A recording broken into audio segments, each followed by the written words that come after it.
Admiral, radar shows that we have liberals approaching at 3 o'clock, and libertarians at 9 o'clock, and conservatives at 6 o'clock. They're coming from every angle, every viewpoint. Oh, it's Political Radar with your hosts, Rhonda and Elliot. Hey, all you political junkies, welcome to Political Radar, the best 30 minutes of unscripted, uncensored political talk that you will hear all day long. I believe that is true. No. This is episode number 16, but we could also, I think we could name this The Two Conservatives and Rhonda. Does that sound accurate to you? I'm not sure if I can speak to where Elliot's at, but you might not be too far off. The two liberals and the Bible thumper? Is that what we have? No, that's not how she described it. Oh, I'm sorry. Say that again? Episode 16 is The Two Conservatives and Rhonda, but we have Adam Funk today in the studio. My BFF. Good morning. Thanks for coming in. And he looks really fine. Good afternoon if you're listening to this later. Adam looks really good. If there's any, it could be, there could be guys that could be interested. There could be ladies that could be interested. Everyone is interested in. Every man should wear linen. Linen is a good thing. It's summer. That's what it's for. Okay, that's episode 16. Thanks for listening. Okay, so Adam contacted me. Yes. In the aftermath of this Orlando shooting, and we were both highly energized and ready to battle. So, what does that mean? I don't know. I have no idea. Wow. I think you should explain that, though. How would you be highly energized after all those people died? Because I don't like my rights being taken away from me, period. So you were more worried Full about stop. your rights than what actually happened to the people that died. Well, what did actually happen to the people that died? I think that's a big question now, because I am under the impression that FBI reports were altered. Okay, conspiracy theorists. What happened? I haven't seen these, so I don't know what did happen. Fill me in on what I don't know. Adam. My beef with it is the narrative. My problem is the redacted 911 transcripts, the knee-jerk reaction to run to the media and minimize the actual words that I'm going to call him a terrorist said and claimed, and try to change that narrative and make it about something else. Why do you believe that somebody would do that? I mean, you have a problem with it, but you must have a reason why you believe that's happening. Why I believe that it's happening is because there's an agenda. The powers that be who've released the transcripts, the FBI, the administration, want to make this fit a specific goal that they have, whether it be gun control, whether it be, it's some sort of appeasement for radical Islam or what the case may be. They've changed the narrative of what actually happened to make it fit their story. So let's say that the narrative wasn't changed, and I think he's saying that it was. Well, right, but okay, fine, but let's just say it wasn't, and so you want it to be known that he was an Islamic terrorist, correct? I want the full story out there. He claimed being attached to ISIS. He claimed being an Islamic terrorist and Allah Akbar. And so how does that change that. how we go forward for you? Let's just say that's what it is. How does that change how we move forward with this? And how do we take care of this so it never happens again in this country? I think what it does is it paints the full picture of all of the issues that need to be addressed. I mean, everybody talks about gun control right away. That was the first thing that's out of the gate. Now, I'm a Republican, I'm conservative, so I'm probably less inclined to go down that path. However, that should be part of the story. That should be part of the solution. But we can't ignore the fact that there is a radicalized element of Islam that's going on in our country that's promoting this kind of stuff happening. But there are radicalized Christians too. Oh, of course, but that's not what happened here. Okay, but I guess I like leaving religion out of the discussion, because so if a radicalized Christian we'll call goes, it then we'll ignore the religion aspect of it. There is an element of terrorism that was part of it, and you can attach terrorism to any I just sort of gave group. Adam a giant thumbs up. So there's that element that is kind of being ignored. There's a group that's calling it a hate crime because it was a gay club. That Yeah, let's not call that it a should hate crime. I think that's BS as well. I think dead people are dead people. My personal opinion is Who you were when you were alive doesn't really matter anymore. my personal opinion is I agree with you. But if we're going to paint the full picture, let's paint the full picture and talk about all of the elements that were involved. There's a lot of problems with our country and a lot of problems that led to this conclusion. And I personally believe that it's a huge cultural problem that brought us here, that helped this happen. But to paint any one person as an enemy, I read an article in the New York Times, an opinion article the next day that said the NRA and Christian Republicans should take responsibility for this attack for, putting up the environment of fear and intimidation for the gay people.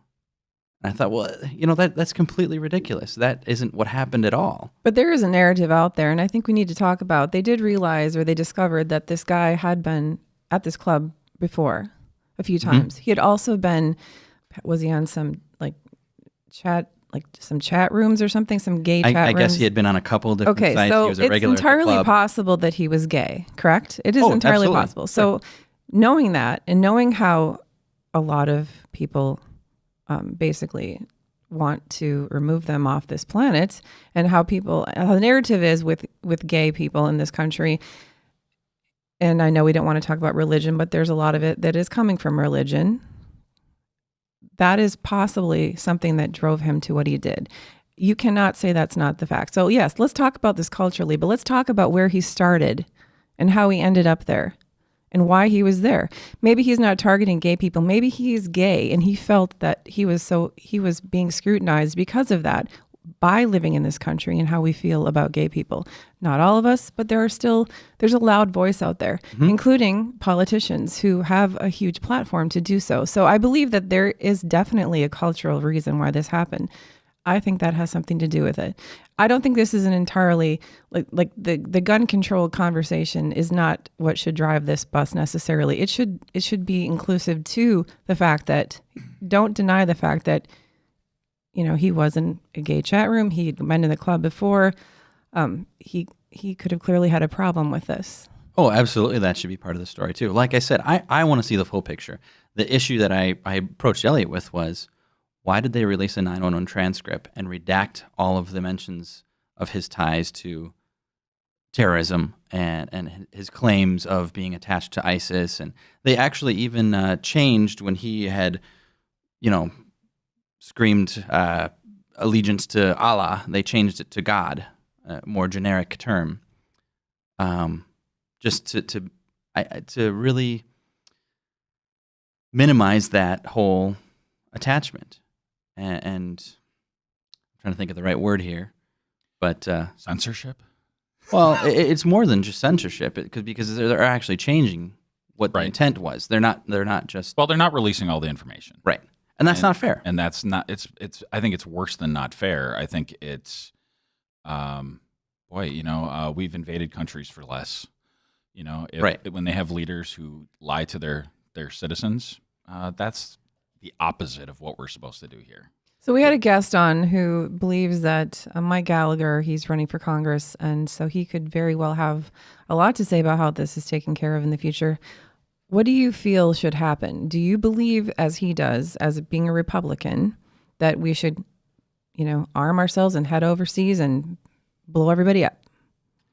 As a reaction to this particular? Well, the issue that you have is Islamic terrorism, and that seems to be what a lot of. I mean, it's a problem, obviously, but that it seems to be, I guess, what needs to happen according to most Republican leaders, and some of my friends that are Republican. They want to see ISIS taking care of, whatever that means exactly. Do you believe that we should be going overseas? Should we have more defense spending? Should we have another war? Should we put ourselves at risk? Do you think that's really the answer? That seems to be what people running for Congress on the Republican ticket, someone you could possibly vote for in a primary. That seems to be the answer. What do you think about that? I don't know that I'm opposed to that, but I'd like to have a legitimate, target and a legitimate reason. I think we have a lot of problems that we need to take care of here at home in regards to that particular issue. I think we've got a pretty loose border where there's a lot of people coming through that we don't know who they are. I think But he was an American. He was here. I'm not talking about him. Well, I'm responding to your question about what should we do about the problem as a whole. Right, but I guess what I'm talking about is him in specific. I want to Him in talk about. Well, this was pretty major. It was the biggest mass shooting in the entire country for the history of the U.S. So, what should we do about this? We need to take care of this. What happened right there is going overseas and spending more money and to defend ourselves via war the answer. And that seems to be what people on the ticket that you will go out and vote for in November feel is the answer. So when you vote for them, you're voting for that. Do you believe that that's true? Is that what we should do? I don't think that that's the wrong answer, but I think, like I said before, there's multiple issues that need to be addressed. There's multiple things. Again, I'm going to go back to the subject of the show. My beef was they're trying to make this about one issue. And there's so many more things at play here that caused this to happen. There's so many bigger pieces to this puzzle that drove this particular individual to do what he did. It's not because he had easy access to a gun. If he wanted to do something, he could have done it with anything. It's not only because he was, influenced by radical Islam or terrorism or whatever you want to call it. It's not only because he may have been on a gay chat room or been wronged by somebody at the club or offended or whatever. There's a bigger problem, a cultural problem that we need to address. What is that? What is that? Mm-hmm. I think it's, honestly, I think it's just a culture where we've completely devalued life and made it too easy to dismiss somebody else and to snuff them out. And I think it's a big cultural shift that we have to change. What do you think should happen to change that cultural shift? Like I said, there's not one quick answer. I mean, there's a lot of things. In America, when we have cultural problems, we of course legislate them, and that worked very well with prohibition and civil rights. Worked fantastically. Everything is better now, right? So I don't know what anybody can do other than I don't know. I sound like a hippie, but be kind and be thoughtful and listen to other viewpoints.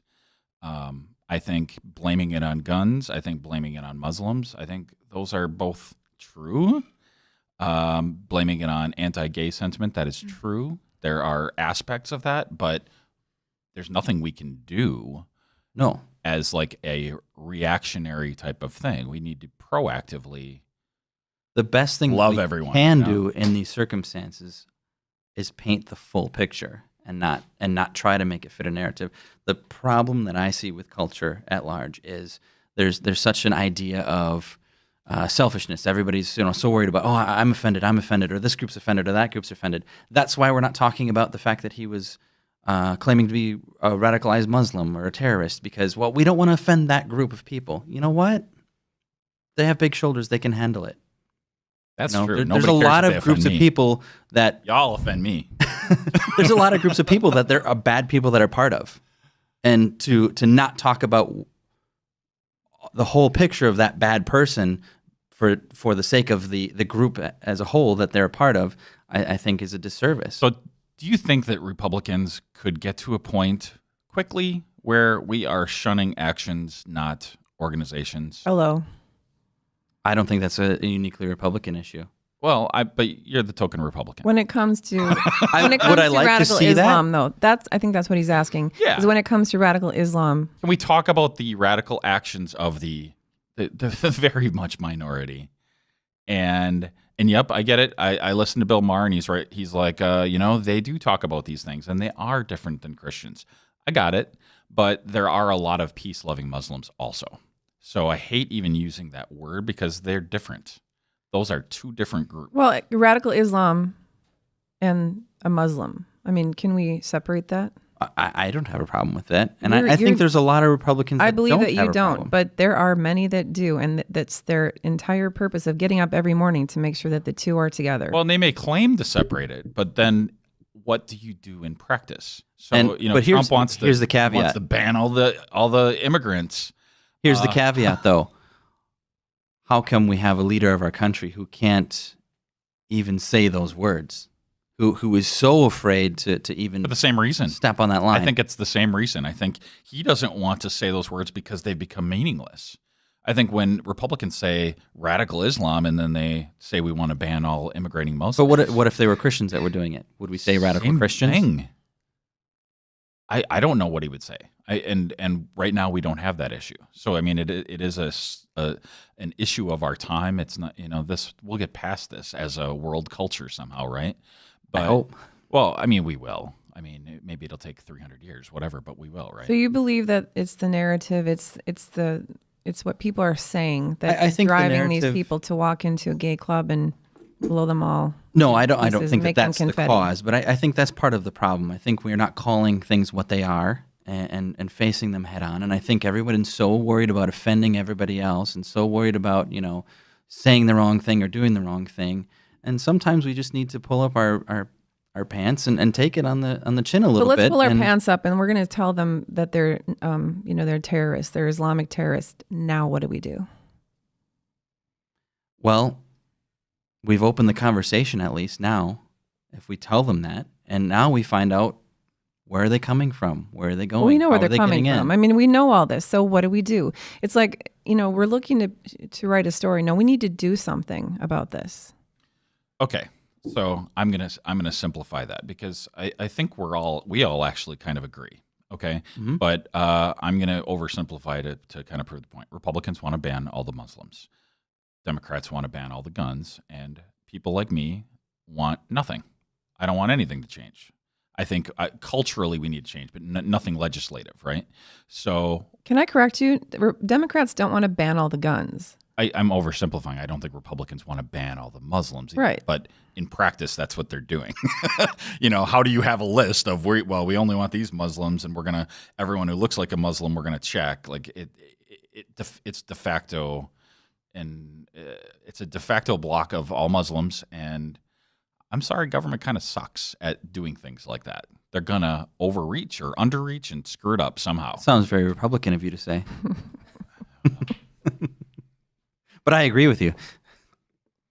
So, well, I don't even know that I agree with myself. I kind of tried to frame About government sucking at that stuff? So to Rhonda's point, though, what do you do then? Do you do nothing? No, I don't think you do nothing. I compare it to, you have cancer. What's going to make that go away? Not talking about it? Probably not. And you go to the cancer doctor and he's not going to, whisper about something else. Oh, you have cancer. I whispered in case the mic didn't pick that up. Yeah. You talk about it, you address it. And then once you talk about it, you say, okay, you have this particular type of cancer. This is the problem. So here's 5 different ways we can treat that. We can do radiation, we can do chemotherapy, we can do surgery, we can do diet and exercise and all these other things. But you're talking about what's actually wrong. You can't fix something until you talk about what's I think wrong. we do agree, but just for the sake of argument, you're sticking up for Republicans today. Okay. I am. Okay. So how do you address the other side when they say, well, the Muslims only want to attack us because we attack them? Like, where does that stop? Okay, then we stop attacking them and we protect ourselves. And what does that mean? We fix our border problems. And what does that mean? Like, if you look at the U.S. border, really, how do you handle that? It's kind of like a colander. I mean, So maybe we let's- have to put a maybe let's bowl put under a bowl it. under it.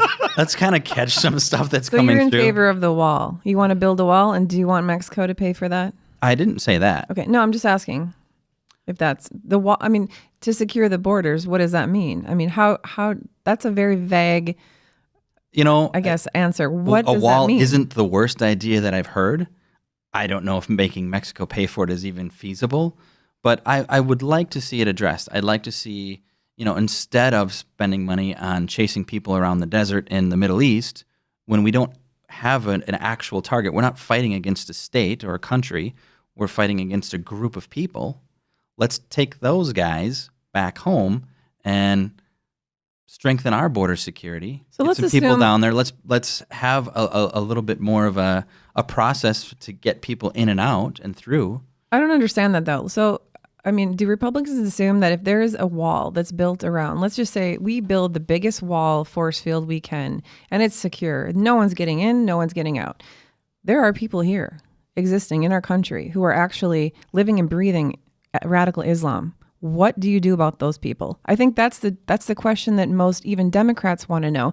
And that is why we want an answer to it and something done, because I believe that to secure the border, it's like these people, if you look at the mass shootings of people that in the country, it's the people that are living here. They're not coming and, finding their way through. What do we do if they're here already? What do we do about that? To answer the first part of the question, absolutely there are people here already, but we don't need more coming. They don't need help. So that is definitely a problem that needs to be fixed. Because we don't need any Christian conservatives here anymore either. So let's block them. But I mean, what are you going to do about that? Christian conservatives aren't here to. Well, they attack people with Planned Parenthood. They do all sorts of bad things that I don't like. So let's block them at the border too. I don't understand that. When did we become the land of the I always, I go to a baseball game and everybody says the land of the free and the home of the brave. Sometimes they screw the words up, but that's what they mean. Well, if we put a wall up, if we eradicate all of our guns, all of a sudden we're not the home of the brave. We're definitely not the land of the free. Well, I think you're thinking I want to close our border, and I don't. I mean, our country's founded on immigration. So what does that mean then? Like in practice, we need to know who's coming in and out. And how do you do that without putting up a wall? Like what? And people can lie. I mean, if you want to get in this country bad enough, you're going to lie. I mean, I think it's interesting how people like Donald Trump feel like he's going to be able. Well, I don't know about that. I think that if people that like Donald Trump who think people are going to come in, I'm going to be able to sniff out your radical Islam, right? How much money is that going to cost to do that? There's a dramatically reduced percentage of people who would be coming in lying about being attached to radical Islam than who are just jumping over. How do you know that right though? now? That's because people are coming in that we don't even know. If we at least know and see the person that's walking in, we can ask them that question. And I don't know how to phrase that, but that's a lot more people that we've eliminated than the people who are, going through that we don't know about. I can't help myself. Okay, so all right, so let's wrap this. Let's think about what this means. So, you really believe that what is in place right now, as far as on the Republican ticket, the conversations that they're having in regards to radical. So let's call it radical Islam. So it's out there. Okay, we all know it's out there. Yeah. But what I think is interesting is there's so many things that have been discussed from the Democrats that they want to try, but there's so many excuses of it will never work. How do we know this? Why don't we try something? Can we try something, and then can we see if it doesn't work? I mean, I think you had mentioned, Elliot, during Gallagher's episode, that we've tried this war on terrorism. We've sent troops. We've spent a ton of money. People have died. Well, guess what? It's still happening. So that's not working, clearly. So what are we going to do? Are we going to do something different? Why not try something? There's all these excuses of it. This will never work. It's tried. This won't work. They're buying guns anyway. I think it's time to try something. Otherwise, we look like we're eating our own, basically. I haven't heard a lot of good suggestions of things that we can try that have come from the Democrats. But other than making good? new legislation, which doesn't, like Elliot said, it doesn't really work. How do we know it doesn't work, though? We haven't tried it. What they're promoting. The shooter in Orlando broke all sorts of laws. You can't walk down the street with a rifle in Orlando. You can't. That's against the law already. So I'm not sure why giving the FBI powers. Did he walk down the street openly? Like people saw him walking down the street? Did he not? I don't know the answer to that. But you're saying he broke a law. So do you know that he walked down the street? For what he had carried with him. Yeah. It would have been in the open, and he didn't have a concealed carry permit. So have you seen how you can actually? And his wife bought him the gun, so he wasn't. So you've never seen how someone can actually put one of those rifles inside their shirt and pants? But that's against the law. That's illegal already. Without a concealed carry permit, you can't conceal a weapon. So that's already illegal, right? Well, making more laws wouldn't have changed that particular. Well, he was on, and again, we talked about this prior. He was on the terrorist watch list and taken off of it. I think Adam's on the terrorist watch list. I might be after this. Such nonsense. We have 2 million people on there. Really? 2 million people that we have to really watch out for. I think that's ludicrous. Did he buy his gun? And a lot of those people if you're going to eliminate them from owning guns just because they're on a list, that is completely against the process. So Adam said that his wife bought the gun? His wife bought the gun. So I had not heard that before. Where did you hear that? I don't remember where I heard that. I'd have to look it up again. I'd be interested in. But again, just like people lie on immigration, people lie on weapons. If a bad guy background check. Yeah, if people want to get a weapon, they're going to get it. Why is our country though the only one that's really, really and truly going through this? Not really true. Whenever you look at those stats, they never show any of the other developing countries like Russia and Brazil. None of those are on the list. Our actual comparables are never on the list. We don't compare New York State or California to France or England. We compare the United States to Sweden and Norway. And look at the population sizes of our country versus their country. The numbers are going to be skewed on that alone. Everything about us is different. Our land mass, our population, we are unique, but if anything, we're closest to China. Do we want to compare ourselves to China? I would love to compare us to China. I could talk about that. China. I bet there's a much higher per capita murder rate in China versus us. But it's not released because they keep everything a secret, So is there a higher mass murder rate though? I think that's the difference. No, it's mass suicide. They jump off of buildings. They're overworked and underpaid, and they jump off of buildings. I mean, this is still the greatest country on earth. I honestly believe that. I do not want to trade our freedoms for trying. I'll trade mine if we can save lives. I'll trade some of my freedoms if we can save lives. I don't need it. You know what would save a lot of lives? If we took away your First Amendment rights. You swear too much, and it offends me. I haven't sworn at all today. Oh, I can make it happen. The day is not done. Touche. Okay, I'm out. I'm done for the day. So, all right. Any closing thoughts on that, Adam? So, wrap up your thoughts. My thought is I want to change the narrative to what's actually happening around us. I want to be able to have, civil discourse about everything that's part of what happened. I'm not afraid to talk about gun control and guns. Like I said, I may be resistant to try a lot of the things that have been proposed, but that needs to be part and parcel with all of the other parts of the story and what's going on. We need to call our enemy what our enemy is. We need to face them head on instead of, trying to appease them, pulling the Neville Chamberlain thing and calling them something else. I couldn't agree with you more. The NRA is definitely the enemy right now. Why did you do that, Adam? Sorry, you led me right into that. I could have almost lip synced. I should have expected that coming. You're welcome. So I don't know. I got nothing. I think that the getting together and talking about it is great, but the thing is, the average Republican, the average Democrat, the average sane, rational libertarian, they don't want to be in the same room with each other. We're all here, right? But this is unusual. Maybe we should rule the world. So I actually said that to my brother this morning. I said, the world would be so much worse off if I were in charge. It's much easier, much more fun for me to poke fun at the other people. So I have no desire to rule anything. But our pockets are not lined with the money that is Speak basically required. Well, I signed up to be a Republican. Good I'm no for fool. you.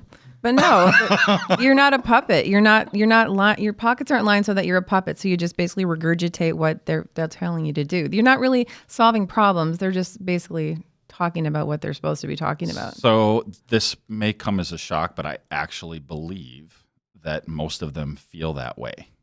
I don't feel like they're just regurgitating. I think they do feel that way. So it's easy for them to take the money because they're going to say it anyway. I really do feel that they want to take the fight to the terrorists and they want to maintain gun rights here. But you'll never even, if that could be true, but if you're not even willing to have a discussion and vote on something, that's another matter. Then you are bought and paid for. If you're not willing to sit down on the floor and talk and legislate and do your job that you were sent there to do, there's a bigger problem. But if we're going to talk about sitting down on the floor and doing our job like the Democrats did last week over a vote that was already defeated in the Senate and was going to strip U.S. citizens of their due process rights, but they weren't going to have that part of the conversation, then that's not really fair either. Like I said, we have to have the full conversation. But they should have proposed something else. They could have been there to actually have a conversation. That would have been Well, amazing. they were there. They were there until 2 a.m. Well, not right away. I mean, so there was a time period where they were left. Okay, there was a looking time really period. foolish. There was a But long you know time what? period. Yeah. There was no way that was going to pass. Well- there was no way that there was even a legitimate conversation since it already had failed in the Senate. So let's have the real conversation. Let's not prop up the silly things that is posturing, which is exactly what that was. Let's have a real, honest conversation about what needs to happen.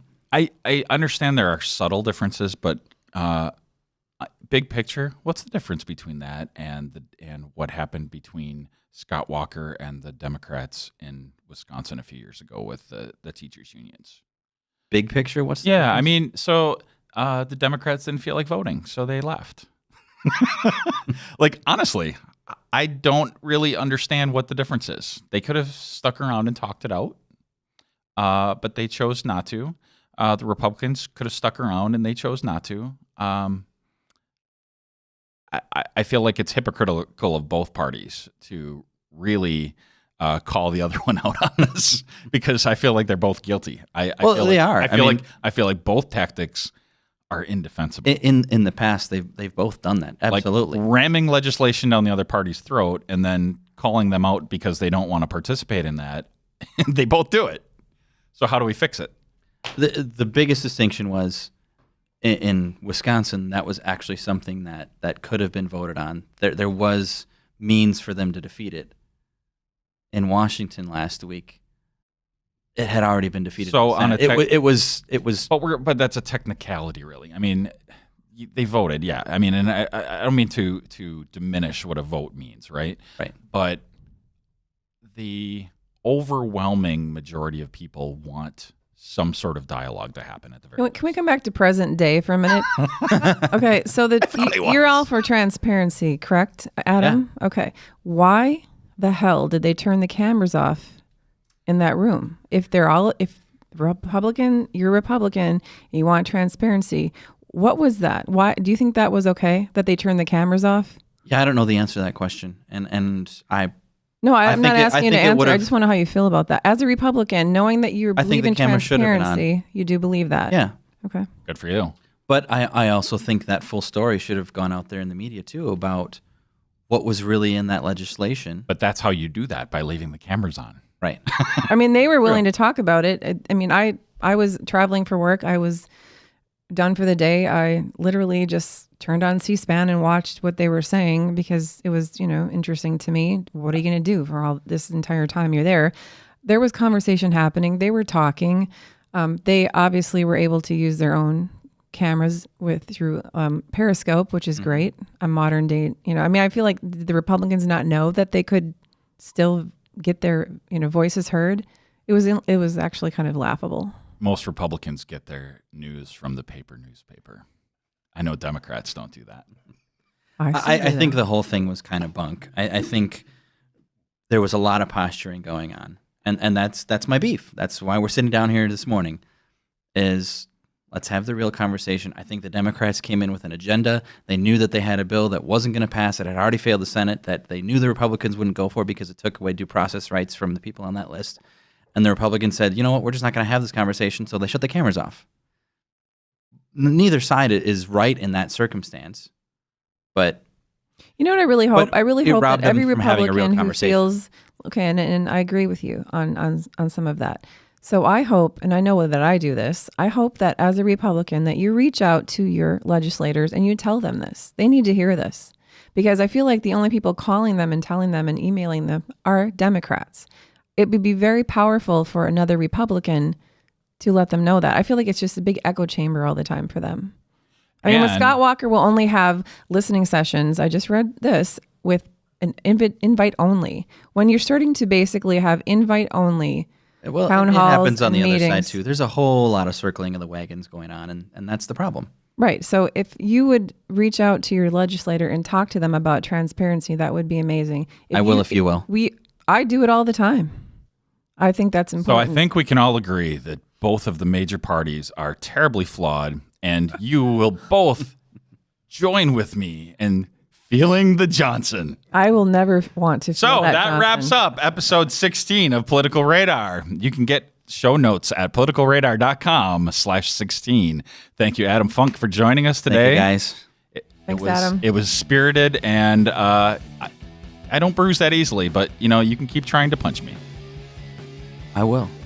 If you enjoyed this episode of Political Radar, please share it with your friends on Facebook and Twitter. Even better, submit a show review to iTunes or Stitcher. To listen to other episodes of Political Radar, please visit politicalradar.com/episodes. To support our podcast, please visit our sponsors who make the show possible. You can do this by visiting politicalradar.com/sponsors. Thanks for listening to Political Radar. To ensure that you never miss an episode, subscribe on iTunes or your favorite podcast app. To stay up to date, visit politicalradar.com or connect with us on Facebook or Twitter. This episode of Political Radar is brought to you by ReleaseWire. ReleaseWire is a powerful media engagement service connecting businesses to journalists and bloggers. If you need to get the word out about your business, ReleaseWire is an effective and affordable way to reach journalists and bloggers who are truly interested. And we have a special offer for you today. Submit your first on-demand press release with ReleaseWire and save 25% by entering the discount code PoliticalRadar. That's Political Radar. ReleaseWire, from release to results. Political Radar is a proud member of the Newsmakers Podcast Network, an ever-growing network of podcasts covering a wide range of topics. Check them out at npcn.tv.